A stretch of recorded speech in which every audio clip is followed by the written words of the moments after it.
A rare look into where members of the infamous Manson family are today.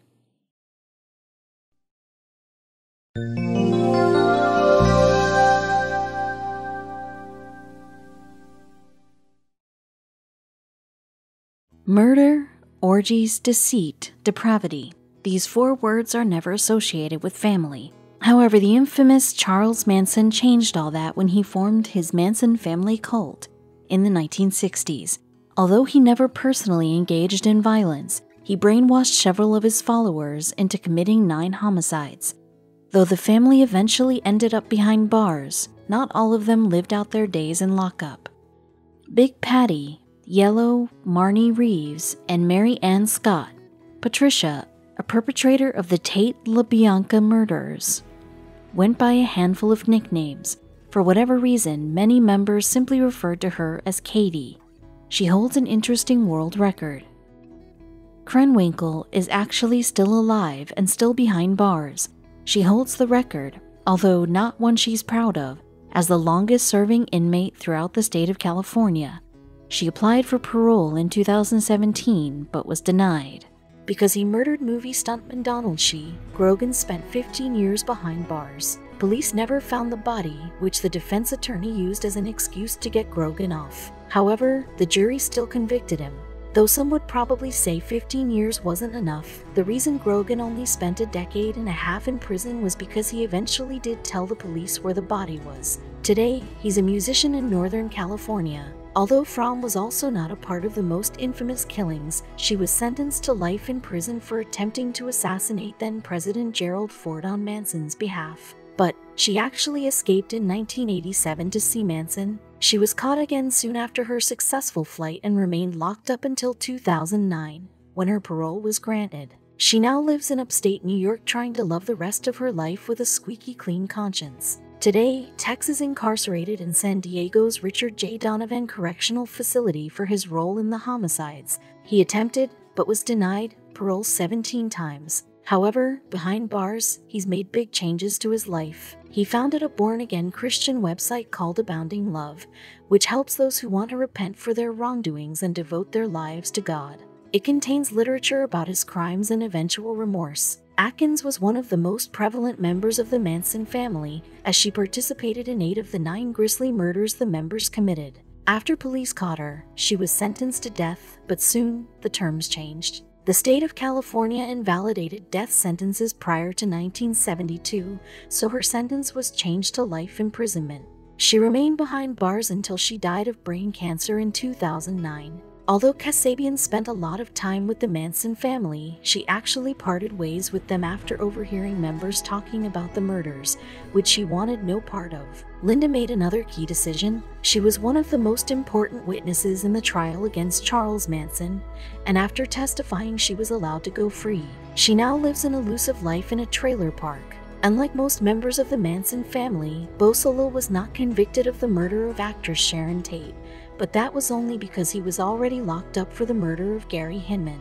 He, too, was given a death sentence. Again, that sentence was commuted to life, and at 72 years old, Beausoleil still sits in the California Medical Facility in Solano County, California. Chances are high he'll die an incarcerated man, as he's never applied for parole. Because Brunner gave birth to Valentine Michael Manson, Charles' son, she was labeled the mother of the group. She was convicted of minor crimes, like indecent exposure, and was paroled in 1977. After her release from prison, she changed her identity and relocated to the Midwest. Meanwhile, Michael Wright changed his last name to Brunner and carved out his own path in life. Like Linda Kasabian, Watkins had a similar relationship with the Manson family. Although he knew the members and Charles well, Paul wasn't involved with any of the murders, instead giving the police information. In 1979, years after everything went down in court, Watkins co-wrote a memoir called My Life with Charles Manson, discussing the time he spent with the group.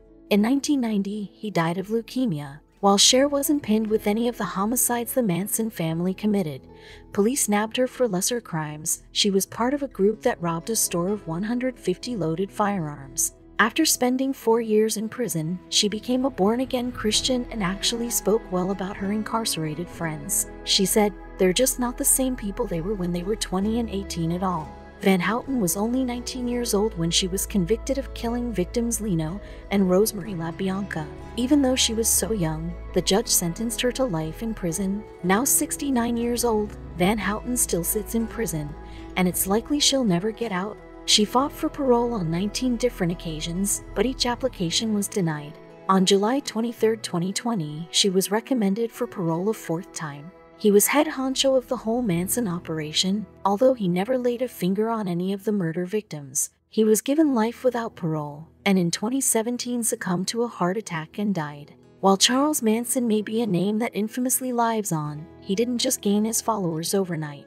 In fact, the California ranch where the family based their operations was quite a well-known place at first. Spawn Ranch, as it was called, was a favorite setting of TV and movie westerns for many years. But after it fell out of favor with Hollywood studios, something far more sinister than tumbleweeds rolled into town. That's when Manson and his band of crazed followers took over, and right from the start, there was trouble. Donald Shea didn't mind the newcomers at first. Known as Shorty by his friends, despite the fact that he was 6'4", Shea was a hand at Spawn Ranch who also dabbled in acting, usually as a stuntman. Shorty was used to hanging around all sorts of oddballs and weirdos, but he began to feel that the Manson family was something more sinister. The ranch hand would have gladly kicked them out if he had the authority, but the property's owner had other ideas. George Spawn was 81 years old and could barely see Charles Manson when they first met, but he still fell for the man's magic charisma. Manson offered up his dozens of followers to do chores around the ranch,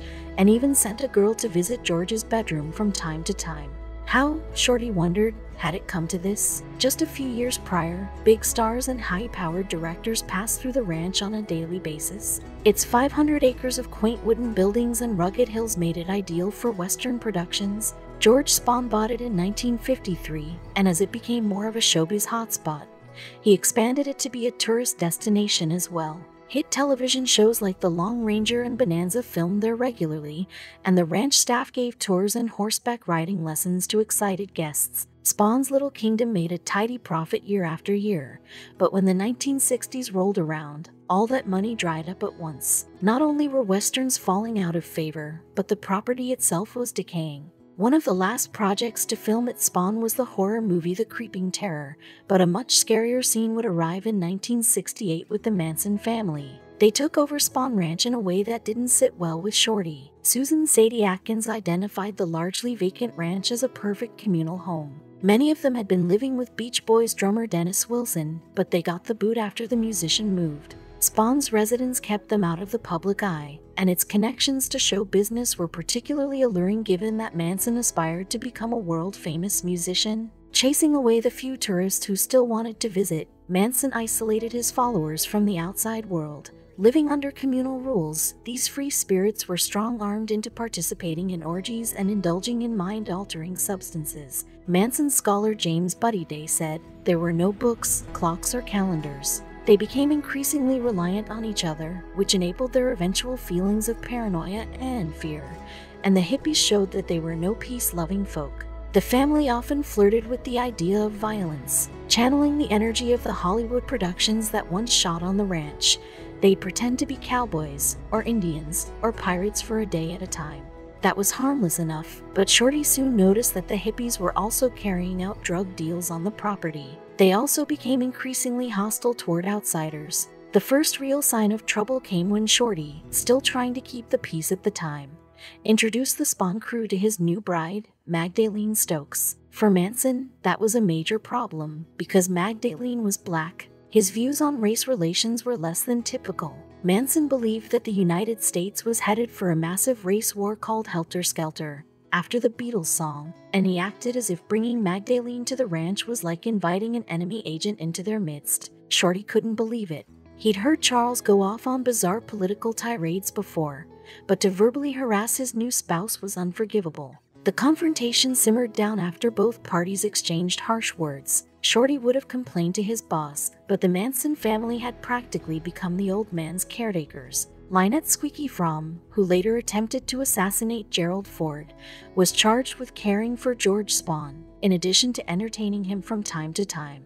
The ranch owner wouldn't kick out the hippies without a good reason. By 1969, Spahn was in a big enough financial hole that he had to sell off much of his property. A neighbor named Frank Retz offered to buy a sizable portion on one condition: none of the Manson followers or their so-called guru were allowed on his land. Retz signed the initial paperwork and hired Shorty as his night watchman, which meant he was responsible for keeping the hippies in line. Shorty kept his cool. He thought Manson was all bark and no bite, but by the summer, the commune had gotten even more skittish than usual. Rumor had it that a drug deal gone wrong had resulted in the Mansons going to war with the Black Panthers, the first step in helter-skelter. Charles had his people fortify the ramshackle buildings and start carrying weapons. When the wife of one ranch hand refused to fork over her car keys, Manson and his followers beat her. Shorty blew a fuse when he found out, and he only became more convinced that the commune had to go. That August, it seemed like his problem might have solved itself when police sirens blared down the ranch's driveway. Manson hated cops, so he was curious when they questioned him about car thefts in the area.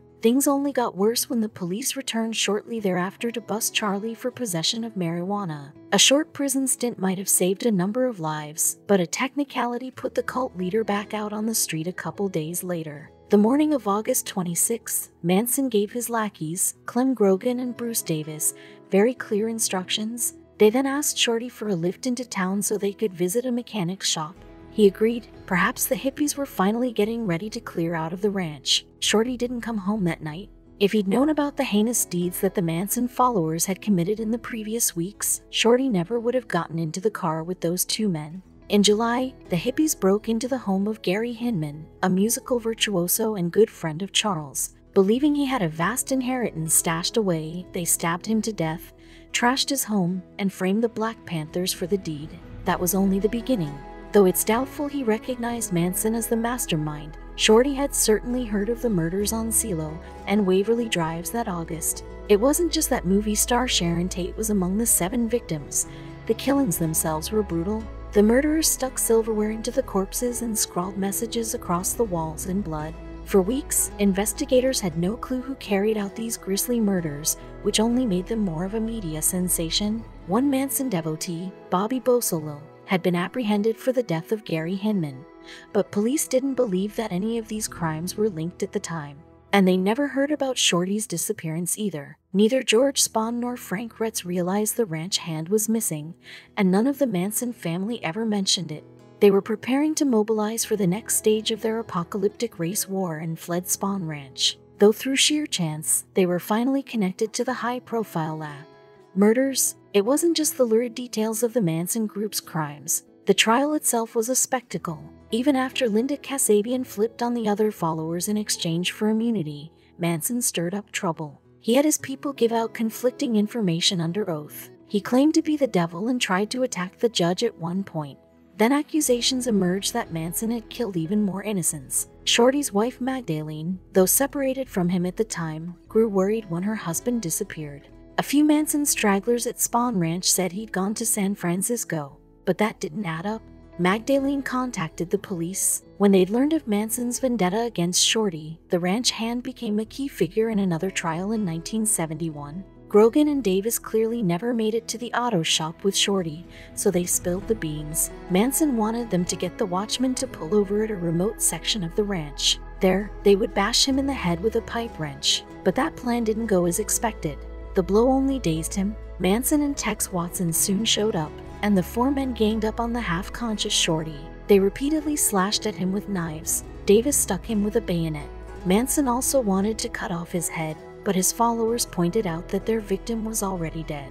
The defendants shared where they'd buried the remains, and the police sped off to locate them. But there was no trace of Shorty's body. Was this just another one of Manson's smokescreens, a charade designed to make the police look foolish? It's true that the accused murderers' accounts didn't quite line up.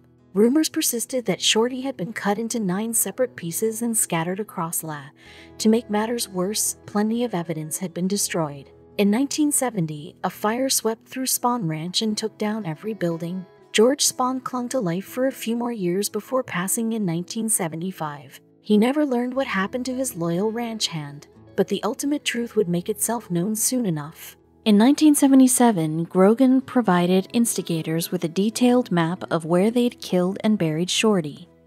What was left of him was finally located that December at Spawn Ranch. He had been loyal to the end, but what happened to the burnt-out remains of the ranch?